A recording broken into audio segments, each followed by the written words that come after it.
Sát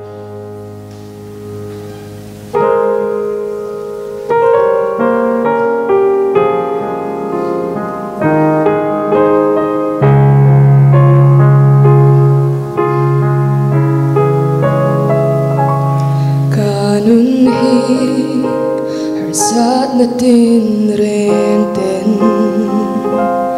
min chim chín bay đón na tin rèn tên mang anga mà tên karum lai lali xoa katana lo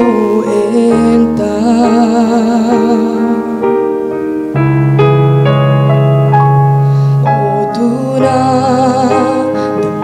Kim kamuta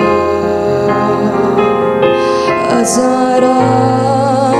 thiam chang kalonita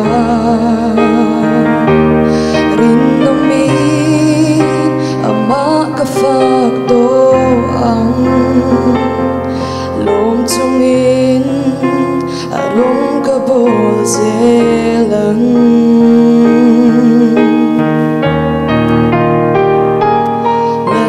Sui ke bula karong kude Kaswal na zong tupa karong soye Nangin min lau kaila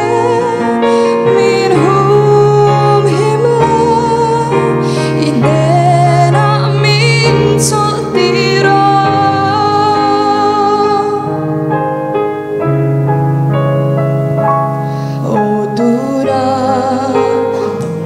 Kim kamuta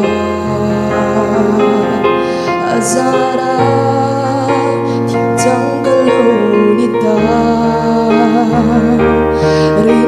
rinnomin ama ka fakto ang lom chungin arong ka bozelang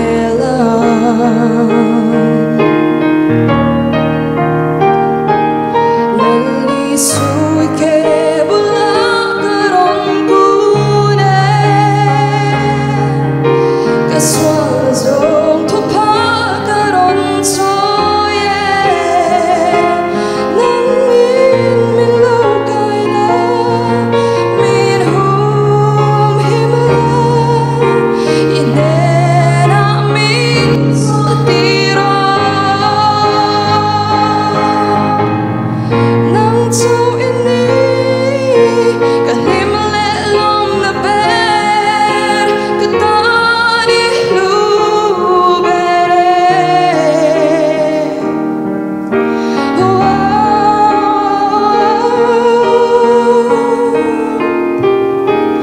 lali sui ke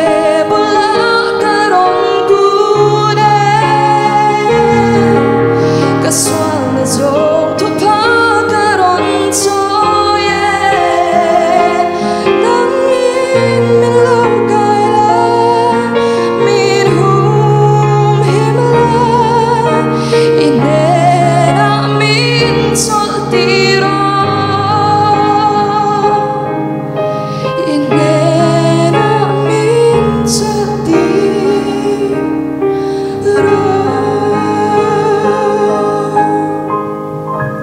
Depan masuk kose.